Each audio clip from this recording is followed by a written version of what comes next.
Bonjour à tous, aujourd'hui je vais m'attaquer à la restauration d'une icône du vélo vintage puisque je vais restaurer ce dérailleur arrière Campagnolo Super Record. Alors la gamme Super Record est apparue au milieu des années 70, la gamme a évolué et elle s'est terminée à la fin des années 80, donc pendant une quinzaine d'années. Le Campagnolo Super Record, ça a été vraiment le haut de gamme de chez Campagnolo. Ce dérailleur a équipé énormément de vélos très haut de gamme, les Colnago, les Gios, etc. Vraiment, il y en a eu beaucoup qui ont couru le Tour de France. C'est pas pour rien parce que ce dérailleur est à la fois léger, très efficace et puis les vitesses passent vraiment en douceur. Maintenant, ce qu'on va voir, c'est ce dérailleur, dans quel état il est, parce que là, il y a vraiment un vrai chantier.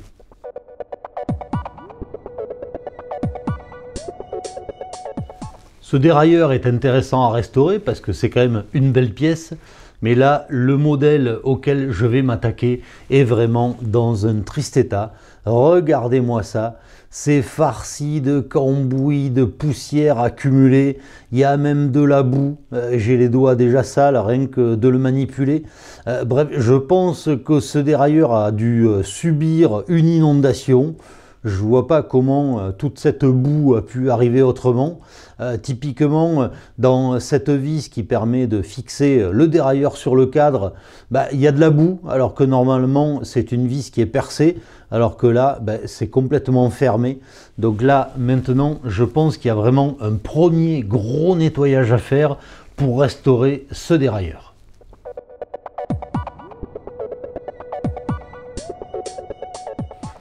Pour ce premier nettoyage, vu l'état du dérailleur, je vais déjà le tremper dans de l'eau chaude avec de la lessive et je vais le brosser tout simplement avec une brosse à dents parce que je pense qu'il y a déjà moyen d'enlever pas mal de crasse, ne serait-ce que comme ça, avec simplement de l'eau chaude et de la lessive. Donc là, il faut frotter, chercher à aller dans les recoins pour enlever le maximum de boue. On peut enlever un peu de cambouis avec l'eau chaude. Et vous voyez que là déjà on arrive à enlever pas mal de gras, pas mal de boue. Bon, je pense que ce premier nettoyage il est quand même pas mal parce que là vraiment pauvre dérailleur, hein, vraiment pauvre dérailleur. Une aussi belle pièce dans un aussi triste état, moi ça me fait toujours mal, hein, voilà.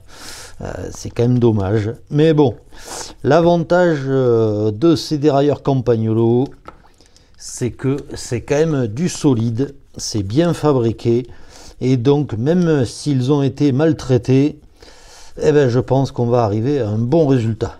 Là, c'est vraiment un premier nettoyage. Maintenant, ce qu'on va faire, c'est qu'on va le démonter et comme ça permettra de le nettoyer beaucoup plus facilement.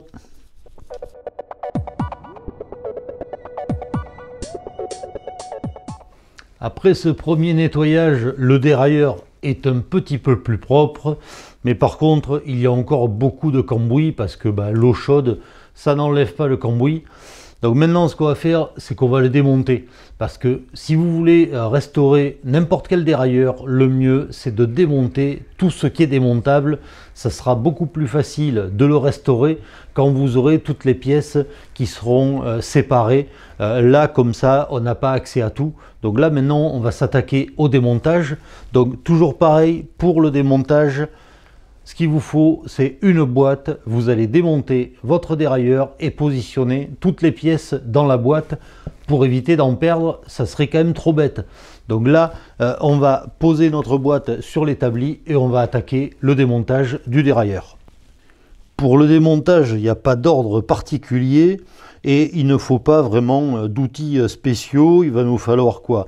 Un tournevis pour dévisser les butées, une clé de 8 pour le bloc câble et puis les vis qui permettent de bloquer les roulettes, et puis une clé Allen pour ça. Là, cette vis là, elle s'enlève toute seule, donc ça, voilà, c'est déjà ça.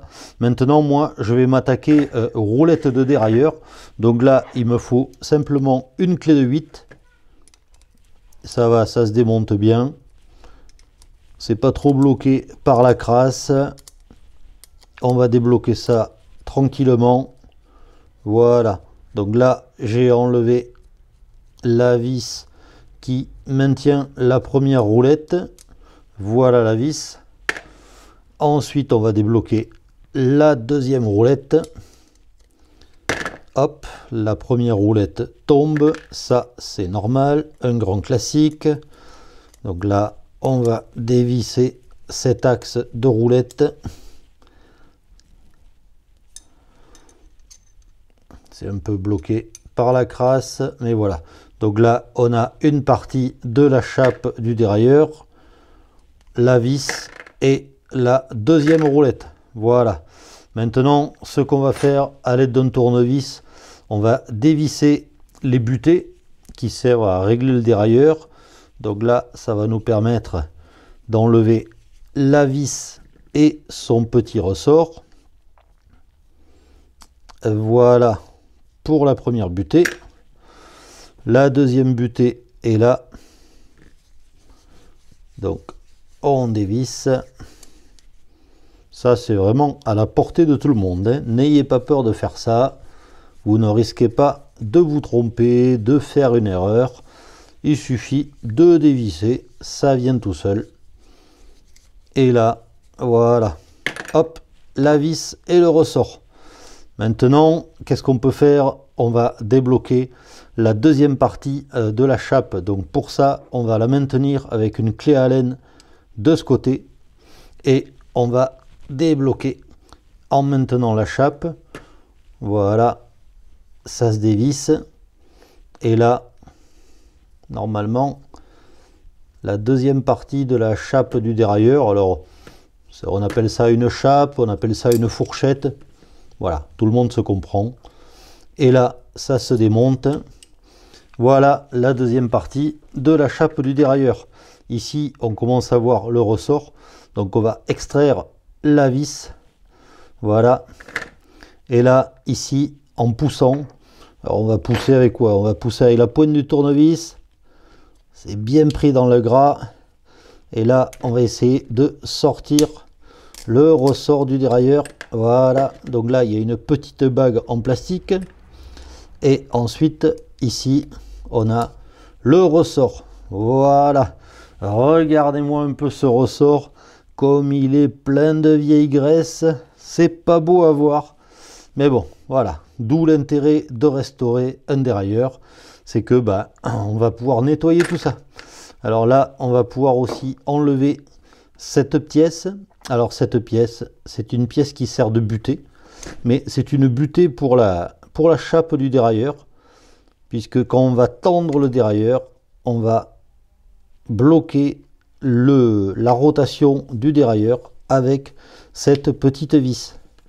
Donc là aussi, donc c'est une pièce en aluminium, mais là vous voyez qu'elle est quand même pleine de gras. C'est vraiment pas beau à voir.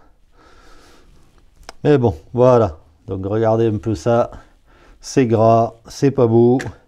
Mais bon, là, on va pouvoir démonter cette pièce en aluminium. Et comme ça, là, on va pouvoir nettoyer tout ça. Maintenant, vous voyez qu'il ne reste plus grand chose sur le dérailleur. Qu'est-ce qu'on va pouvoir démonter? Ici, on a la vis qui sert à bloquer le câble. Ça, c'est pas compliqué. Il y a une vis, il y a une rondelle. Voilà. Et une fois qu'on a démonté ça, là, maintenant, ça dépend si vous voulez prendre des risques ou pas. Puisque là, ce qu'on va faire, c'est qu'on va démonter le ressort. L'avantage, c'est qu'en démontant le ressort, on aura un meilleur accès à l'intérieur du parallélogramme déformable pour enlever tout le cambouis, tout le gras qui est là-dedans. Maintenant, on prend un risque parce que ça va peut-être être compliqué de remonter ce ressort. Mais allez, moi, je prends le risque et je démonte tout ce qui est démontable. Donc, pour démonter ce ressort, ici, vous avez une vis. Alors, cette vis, ça, c'est typique de ces dérailleurs Campagnolo Super Record. Sur les évolutions, la deuxième génération de ces dérailleurs, le ressort n'était pas démontable. Donc, il n'y avait pas cette vis. Là, moi, je trouve ça quand même plus pratique parce que on va pouvoir enlever la vis. Voilà. Et là, maintenant, on va chercher à enlever le ressort. Alors, je ne sais pas comment il s'enlève. Là, je découvre en même temps que vous. Je vais peut-être prendre une pince à bec fin pour essayer de le sortir.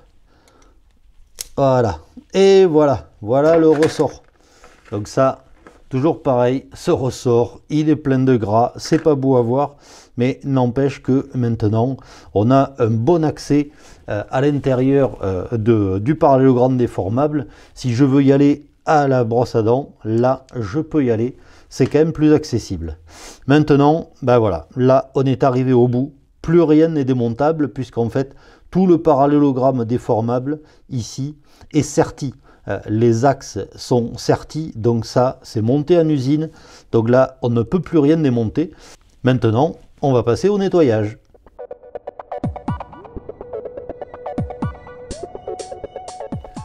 Pour le nettoyage, là, je vais utiliser du gasoil. Donc moi, je vous conseille de mettre des petits gants en latex. Ça vous protégera la peau et puis ça vous évitera d'avoir les ongles tout noirs pendant une semaine. Donc ça, c'est plutôt confortable. Ensuite, ce qu'on va faire, c'est qu'on va juste utiliser un tampon de laine d'acier pour frotter, tremper dans le gasoil. Vous allez voir que c'est assez efficace. Et on va également utiliser une brosse à dents. Là aussi, ça permet d'aller dans tous les recoins. Et puis, surtout, munissez-vous d'une autre boîte puisque, à mesure qu'on aura nettoyé des pièces, on va les stocker dans la seconde boîte. Ça nous permettra de faire le tri entre les pièces propres et les pièces sales. Donc là, tout de suite, on va attaquer le nettoyage et on va verser du gasoil dans la boîte où on a toutes nos pièces. Voilà, on en met à peu près 2 cm au fond de la boîte. Alors le gasoil, quel est l'intérêt d'utiliser du gasoil? On peut aussi utiliser de l'essence ou de l'essence F. Voilà, il nous faut un produit qui va permettre de ramollir le cambouis, de ramollir la graisse. Comme ça, elle sera beaucoup plus facile à nettoyer. Alors, si vous avez des pièces très sales, le petit conseil, si vous n'êtes pas pressé, c'est que vous laissez tremper vos pièces pendant toute la nuit, même pendant une journée dans le gasoil. Le gasoil va agir, va ramollir la graisse et comme ça, ça sera beaucoup plus facile à nettoyer. Là, on va déjà voir ce qu'on peut faire. Donc moi, je vais attaquer par les petites pièces. Alors, il n'y a pas d'ordre. Je vais attaquer par tout ce qui tout ce qui est petites pièces de visserie, les pièces faciles. Et puis, je vais me garder le plus compliqué, c'est-à-dire l'ensemble du dérailleur avec le parallélogramme pour la fin. Donc là, une petite vis, ça se nettoie bien. Vous voyez que la graisse s'enlève bien. On essaye d'aller partout, même dans le filetage, toujours intéressant. La vis se vissera mieux si le filetage est nettoyé. Voilà, la vis est en bon état. Allez hop, on la met dans la boîte de côté. Là, j'ai une autre vis. Donc pareil, je nettoie bien tous les côtés de la vis. Vous voyez que avec la laine d'acier et du gasoil, ça se nettoie bien. On essaye d'enlever tout ce qui va dans les filets de la vis. Voilà, là c'est quand même assez propre. Qu'est-ce qu'on a d'autre? Allez, tiens, une vis de butée. Donc là, on va séparer la vis de son ressort. Et toujours pareil, on nettoie.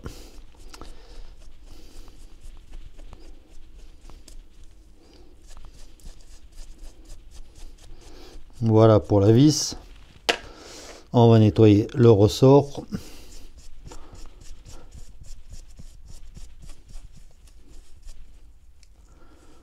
là il y a un peu de rouille dessus, on verra s'il faut, après on fignolera, mais au moins déjà on enlève toute la saleté, tout le cambouis qu'il peut y avoir dessus. Ça permettra déjà d'avoir des pièces beaucoup plus propres, et puis il ne faut pas hésiter à revenir sur les pièces 2 ou 3 fois. Voilà pour le ressort. La petite pièce en plastique, ça aussi, ça va bien se nettoyer. Par contre, c'est bien chargé de cambouis. Donc on nettoie à l'intérieur, on nettoie à l'extérieur, et voilà, une de plus dans la petite boîte. Voilà, là, la grosse vis qui sert à fixer le dérailleur sur le cadre. Ça aussi, ça se nettoie pas mal.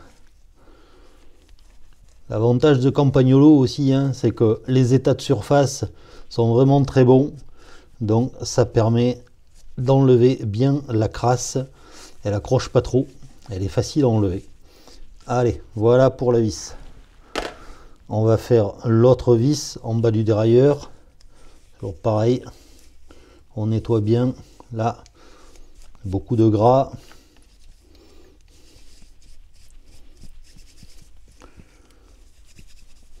Ce qui est bien sur ces dérailleurs, c'est que la plupart des pièces sont en alliage léger, on va dire, soit du dural, soit même du titane. Je crois que ces grosses vis sont en titane. Et donc, l'avantage de ces alliages, c'est que ça ne s'oxyde pas, contrairement à l'acier. Mais là, il y a vraiment très peu de pièces qui sont en acier. Voilà, c'est quand même déjà mieux. On voit plus la boue. Voilà. Allez, je vais m'attaquer à une roulette. Donc là, les roulettes, c'est souvent ce qui prend beaucoup la graisse. Vous voyez qu'il y a, c'est quoi là? Il y a des cheveux, du tissu, je sais pas. Il y a des fibres. Donc on va frotter. On va nettoyer tout ça. Oups, je l'ai perdu. Alors quand on nettoie les roulettes, il ne faut pas oublier les petites bagues en bronze qui permettent à la roulette de bien tourner sur l'axe. Et puis on a aussi les petites cuvettes qui se positionnent de chaque côté. Et ça aussi, forcément, c'est plein de cambouis. Donc là, bien nettoyer intérieur, extérieur. Ça, c'est important parce que, et d'une, votre dérailleur sera beaucoup plus joli. Et puis en plus, les roulettes tourneront beaucoup mieux. Donc là, j'ai terminé la dernière grosse pièce, c'est-à-dire la chape, mais il me reste surtout à nettoyer le corps du dérailleur. Et là, c'est quand même le gros morceau, parce que il y a plein de recoins, et puis que c'est quand même la pièce maîtresse du dérailleur. Donc autant qu'elle soit bien nettoyée, parce que là, c'est ce qu'on va voir. Donc vous voyez, il y a des trous, donc ne pas hésiter à glisser la laine d'acier dans le trou pour nettoyer la vieille graisse. Un coup d'un côté, hop, un coup de l'autre. Voilà, et là au moins on y voit clair. Donc on va frotter partout déjà à la laine d'acier. Ça, c'est la première chose à faire. On nettoie tout le corps. Le support inférieur, on essaye déjà d'aller dans les recoins, pas hésiter à tremper de temps en temps dans le gasoil. Là aussi, dans ce trou, on va glisser de la laine d'acier pour nettoyer. Un coup dans un sens, un coup dans l'autre. Voilà.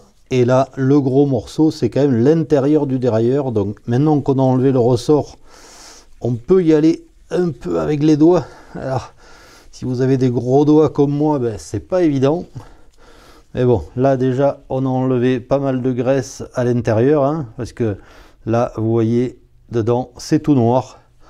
Donc là pareil, laine d'acier, le doigt, on frotte, on cherche à aller dans les recoins. Voilà, là on y voit déjà plus clair. Vous voyez que ça brille un petit peu plus, c'est un peu moins sale. Mais alors là, typiquement, sur ces intérieurs comme ça, le mieux, c'est la brosse à dents. Donc ouvrez bien le parallélogramme pour qu'il soit le plus ouvert possible. Voilà. Parce qu'il y a vraiment de la crasse dans les recoins. Et que, ben voilà, un dérailleur comme ça mérite pas un travail approximatif. Moi, j'estime qu'un dérailleur comme ça, il faut qu'il soit propre, archi propre. L'idée, c'est pas qu'il soit plus propre que quand il est sorti du magasin, mais bon, voilà. On a une belle pièce, autant la respecter et autant la nettoyer au maximum. Donc, même s'il y a des recoins, même si ça prend du temps, voilà. Quand vous aurez bien nettoyé un dérailleur comme ça, quand vous le remonterez sur votre vélo, je pense que vous serez très content qu'il soit propre. En plus de ça, bah, une fois nettoyé, il sera beaucoup plus facile à nettoyer parce que bah, vous allez rouler, vous allez le salir, mais au moins toute la crasse que vous allez enlever, elle ne sera plus à enlever. Donc voilà, pour moi, c'est un travail qui est long, certes, mais qui est nécessaire. Maintenant, je vais terminer ça et on va voir le nettoyage qu'on peut faire encore après.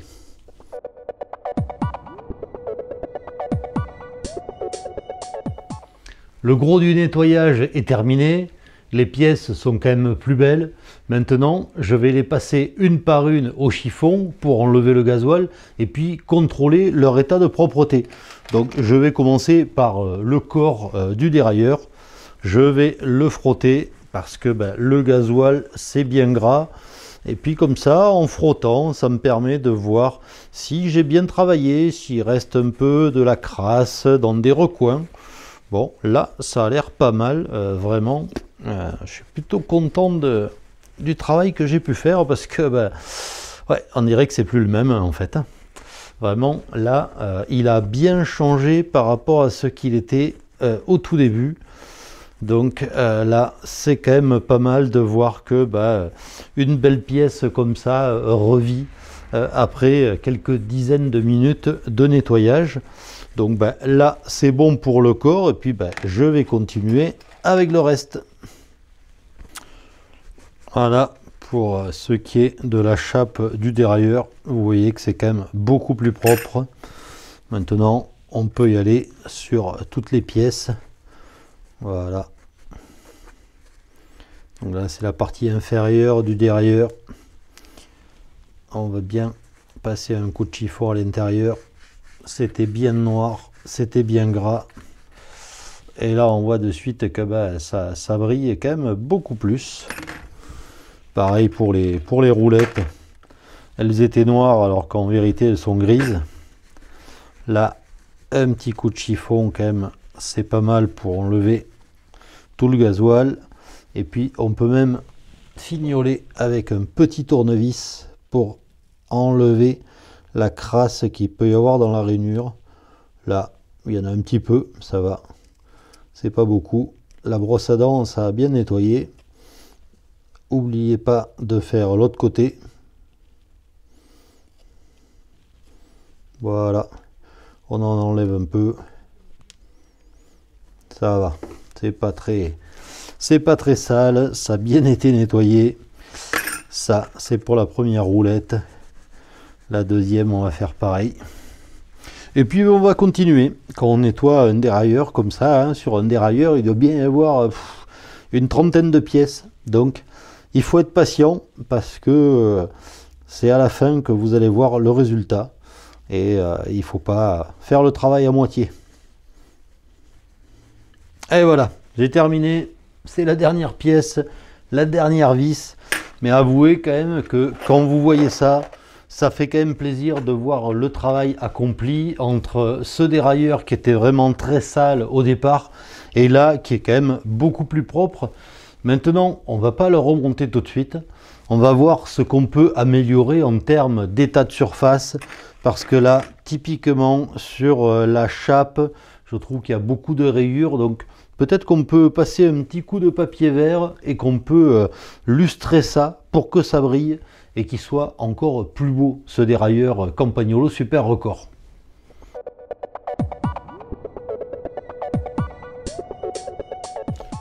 Pour enlever ces rayures, je vais utiliser du papier avec un grain 600, donc c'est un grain qui est très fin et qui permet de gommer en fait, de gommer toutes ces imperfections, toutes ces rayures. Alors, on n'arrivera sûrement pas à avoir un résultat comme neuf, mais ça va permettre de supprimer toutes ces aspérités dues à l'usage qui en a été fait pendant quelques dizaines d'années.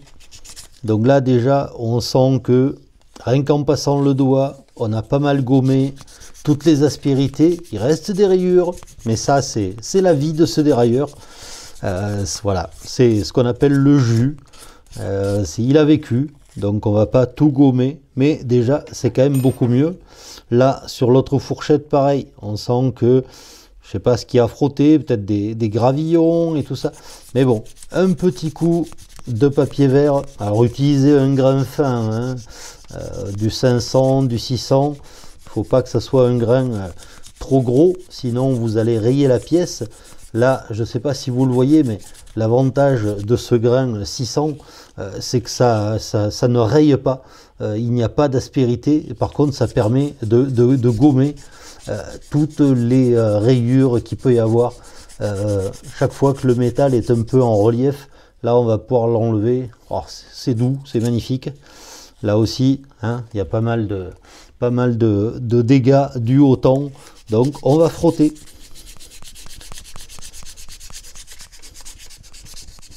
Ça c'est quand même top d'arriver à pouvoir faire ça, parce que ben voilà, on est parti d'un dérailleur qui était vraiment très sale et on arrive à l'améliorer avec pas grand chose, avec rien du tout, hein. Ce qu'il faut surtout, c'est de la patience, pas des outils forcément exceptionnels, mais voilà, juste prendre son temps, pas être pressé. C'est un dérailleur qui a bientôt qui a 40 ans. Bon, ben on n'est pas pressé, on n'est pas à 10 minutes près, donc on peut frotter. Et on peut essayer de l'améliorer au maximum. Voilà. Là, je pense qu'on est pas mal. On a réussi à éliminer toutes les traces d'usure. Ça, c'est quand même plutôt sympa. Maintenant, qu'est-ce qu'on va faire? On va s'attaquer au remontage.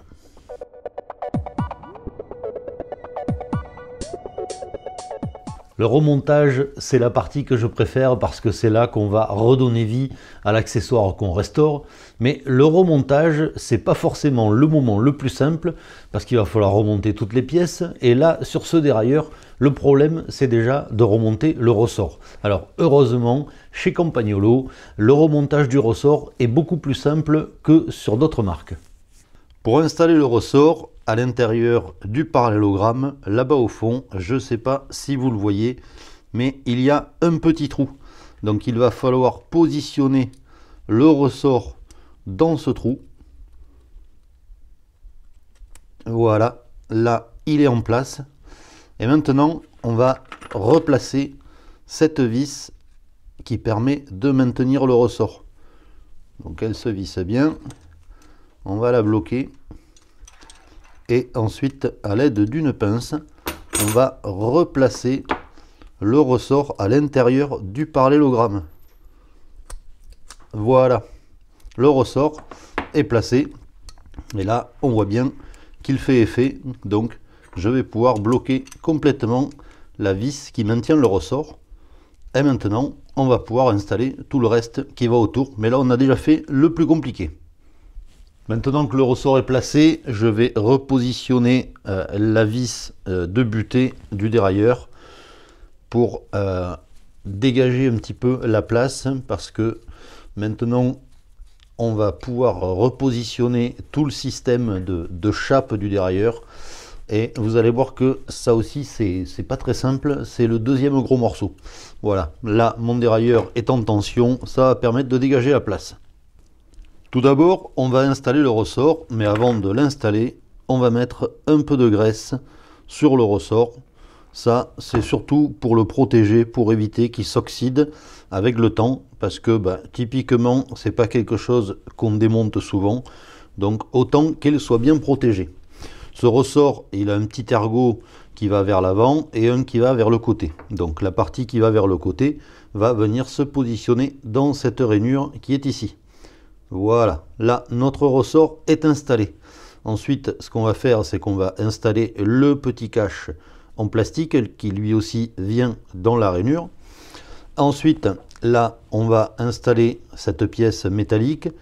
Donc il y a 2 trous au fond, ce qui veut dire que le ressort va se positionner dans un de ces trous, comme ça, voilà. Et c'est ça qui va prendre sur le ressort. Maintenant, on va pouvoir installer l'axe. Là aussi, on va quand même y mettre un petit peu de graisse.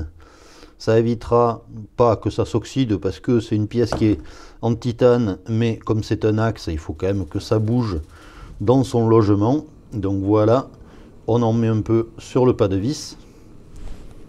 Voilà pour l'axe qu'on va positionner au centre du ressort, comme ça.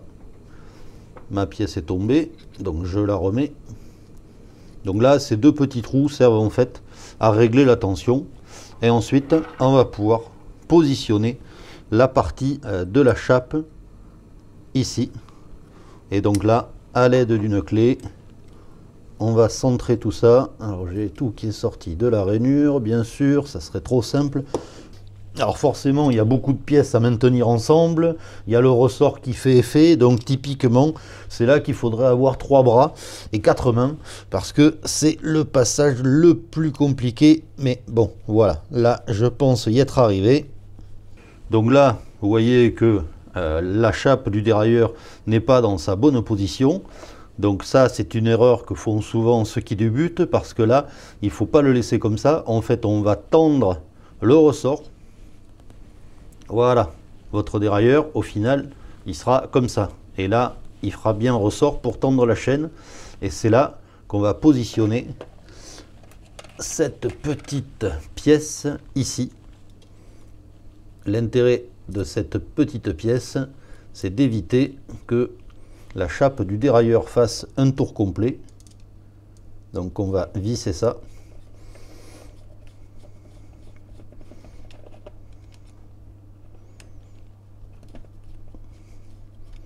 Voilà, c'est vissé complètement, je pense. Voilà.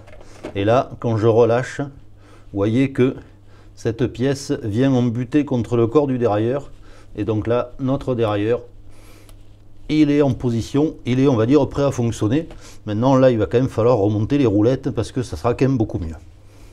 Maintenant, je vais préparer les roulettes avant de pouvoir les monter sur le dérailleur.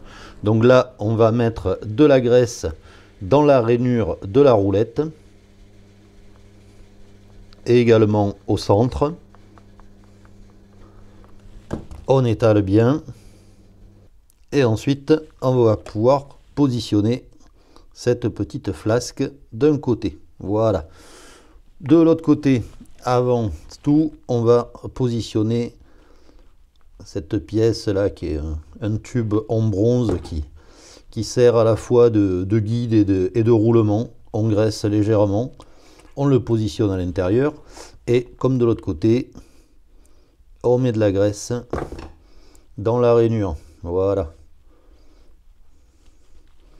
Et on repositionne la petite flasque. Voilà. Là, notre roulette est prête à être montée. Maintenant, on va faire la seconde. Mais ça, je vais peut-être pas vous le montrer. On va attaquer directement le montage de la chape et des roulettes. Maintenant que nos 2 roulettes sont prêtes, on va pouvoir les installer sur le dérailleur. Pour installer les roulettes du dérailleur, c'est pas très compliqué. Vous avez une vis qui sert d'axe. On glisse la roulette sur cette vis. Voilà. Et ensuite, on va positionner la chape. Alors attention, il y a quand même un sens. Voilà. Si vous regardez, là, comme ça, ou là, comme ça. En fait, vous apercevez que cette boucle ici doit être en bas du dérailleur, donc elle va se positionner comme ça. Et donc là, il suffit de visser la vis dans la chape. On va s'aider avec une clé. On bloque pas trop. Voilà, là on a notre première roulette qui est installée. La deuxième, c'est pas plus compliqué. On va prendre la deuxième vis. On va glisser d'abord la roulette entre les deux chapes, bien dans l'axe. Et là, on va glisser la vis qui sert d'axe jusqu'au bout. Voilà. Et là, on va pouvoir la bloquer.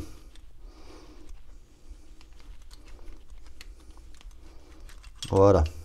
Alors là, on n'a pas beaucoup d'accès avec la clé à pipe, donc on va utiliser une clé plate, là, comme ça. Pas besoin de serrer beaucoup, mais il faut quand même serrer.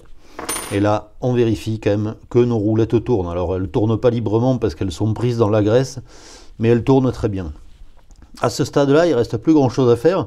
Il y a 2-3 vis. Donc là, on va avoir la vis qui sert pour bloquer le câble du dérailleur. Donc ça se remonte très facilement.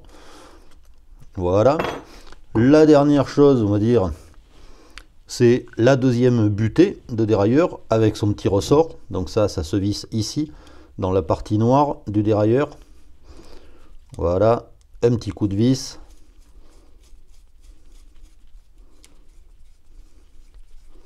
Comme ça. Et la dernière pièce qu'il reste dans la boîte, c'est l'axe supérieur du dérailleur. L'axe qui permet de monter le dérailleur sur le cadre. Donc là aussi, on va mettre un petit peu de graisse. Ça fait jamais de mal. C'est des pièces qui tournent légèrement. Donc autant qu'elles soient bien lubrifiées, ça évitera qu'elles s'usent entre elles. Voilà. Et on la positionne tout simplement comme ça. Voilà. Là, notre dérailleur est terminé. Il est prêt à être remonté sur un vélo. Alors si vous ne le remontez pas tout de suite, la petite astuce, c'est de passer un lien à l'intérieur de cette vis. Parce que vous voyez, cette vis, elle n'est pas bloquée. Et si vous le stockez, vous risquez de perdre cette vis et ça serait dommage. Donc vous positionnez un petit lien, une petite ficelle à l'intérieur, comme ça. Et puis vous l'attachez. Comme ça, là, maintenant, vous êtes sûr de ne pas perdre cette fameuse vis qui est quand même assez précieuse. J'espère que cette vidéo vous aura plu, certains la trouveront peut-être longue, mais j'ai voulu vraiment détailler toutes les étapes de la restauration de ce dérailleur Campagnolo Super Record, parce que c'est quand même quelque chose qu'il faut faire dans les règles de l'art. J'espère en tout cas que vous en restaurerez beaucoup, ça veut dire que vous travaillez sur de jolis vélos. J'espère donc que ce tuto vous sera utile, et comme toujours, je vous dis à bientôt pour d'autres vidéos.